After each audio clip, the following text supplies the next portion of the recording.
कांग्रेस में इतना मादा नहीं है कि वो मैदान में आकर के लड़ सके। अगर एक एमएलए विधानसभा से पेंशन लेता है, राज्यसभा का या मेंबर पार्लियामेंट पढ़ा जाता है, वहां से भी लेता है, अगर उसको अधिकार है तो उस बुजुर्ग को भी अधिकार है जिसकी उम्र 60 वर्ष है। नवंबर के महीने में मुख्यमंत्री ने घोषणा करी थी कि पेंशन 3200 रुपए करेंगे। पेंशन 3200 रुपए नवंबर से देनी चाहिए थी। देने की बजाय 75,000 लोगों को पेंशन से वंचित किया जा रहा है। ये पेंशन चौधरी देवीलाल की दी हुई है। हमारी पार्टी ने आज विशेष रूप से इसीलिए मीटिंग बुलाई कि जो सरकार का निर्णय है हम इसका विरोध करेंगे। किसी भी कीमत पे बुजुर्गों को पेंशन से वंचित नहीं होने देंगे। ये पेंशन जब बनाई गई थी तो कोई शर्त नहीं थी इसमें, तब केवल ये लिखा हुआ था कि जिसकी आयु 65 साल हो जाएगी उसको 100 रुपया महीना सम्मान पेंशन मिलेगी। ये 65 वर्ष से कम होती होती 60 वर्ष की उम्र पे आ गई। बनाई चौधरी देवीलाल ने, इसको बढ़ाने की शुरुआत चौधरी ओम प्रकाश चौटाला ने की। चौटाला साहब ने इसको बढ़ाया पेंशन, और बीच में कांग्रेस ने भी इसको काटने के प्रयास किया। इस पे कंडीशन लगाई। चौधरी भजनलाल ने 4 एकड़ की कंडीशन लगाई। हमने उस सरकार को भी मजबूर किया अपना फैसला वापस लेने। फिर हुड्डा ने इस पेंशन को काटने का प्रयास किया, उसे भी मजबूर किया। अब बीजेपी फिर इसको काटना चाहती है, वंचित करना चाहती है बुजुर्ग को। हम किसी कीमत पर नहीं करने देंगे। इसके लिए आज हमने फैसला लिया है कि 20 तारीख को जब सेशन होगा उसी दिन पंचकुला के अंदर हजारों बुजुर्गों को जिनको पेंशन नहीं मिल रही उनको साथ लेकर के जाएंगे और सरकार को मजबूर करेंगे। अगर 20 से पहले निर्णय नहीं लिया तो 20 के बाद फिर हम बड़े को निर्णय और लेंगे और बड़ी लड़ाई इसके लिए लड़ेंगे।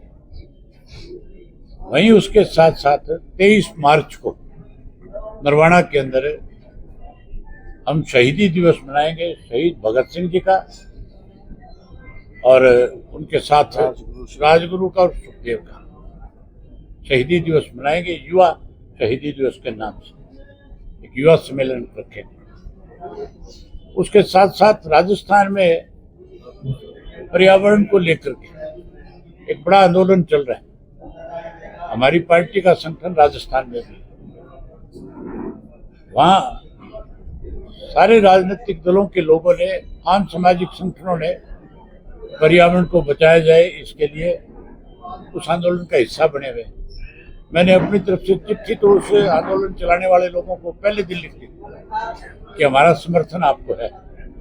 आज विशेष रूप से हमारे जो प्रधान है वहाँ के जयवीर गोदारा जी, उनकी ड्यूटी लगाई है कि आप बीकानेर जाओ, जाकर के बीकानेर में इसको समर्थन करो और उन्हें ये विश्वास दिला के आओ कि जब तक आप इस लड़ाई को लड़ोगे, जो आदेश आप दोगे हम आपके आदेश की पालना करेंगे, इस संघर्ष में आपके साथ खड़े रहेंगे, कोई राजनीति नहीं करेंगे। खेजड़ी बचाओ अभियान जो है उसमें मुख्य रूप से लड़ने का काम करेंगे।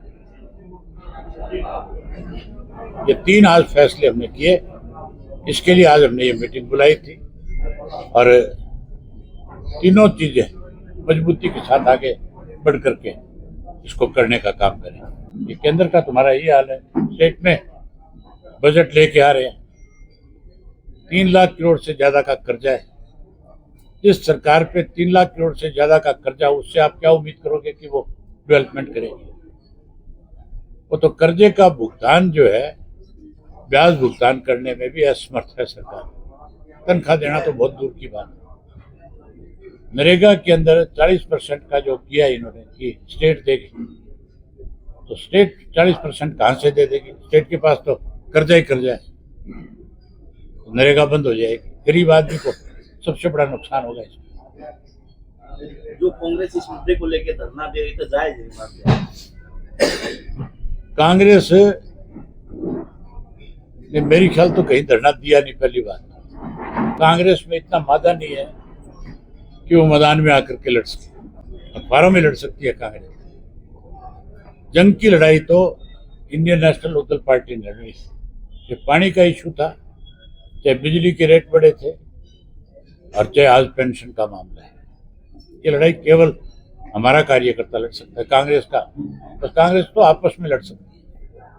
निकाय चुनाव को लेकर सर क्या रणनीति रहेगी? हमने जो 3 निकाय के चुनाव है, जहाँ मेयर के चुनाव बने, वहाँ पार्टी सिंबल पे लड़ेंगे।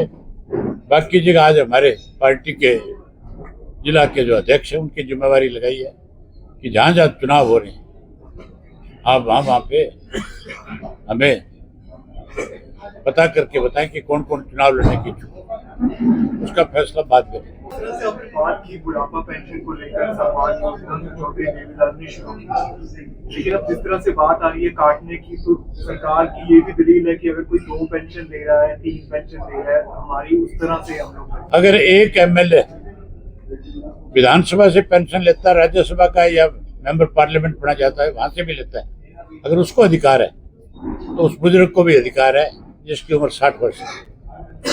आप उसके अधिकार पे डाका नहीं डाल सकते। सदन में भी उठाएंगे ये मामला? बिल्कुल उठाएंगे, क्यों नहीं उठाएंगे। हम सदन में नहीं, पहले ही नाक में दम कर देंगे। कई राज्यों में एसआई और चुनाव आयोग को लेकर विरोध है, ममता बनर्जी ने भी किया है, तो इसके बारे में हमने पहले दिन इस बात को लेकर के विरोध किया था कि इलेक्शन कमीशन इंडिपेंडेंट होना चाहिए, ना कि सरकार का एजेंट के रूप में काम करे। आज चुनाव आयोग जो है वो सरकारी एजेंसी है, इंडिपेंडेंट नहीं है।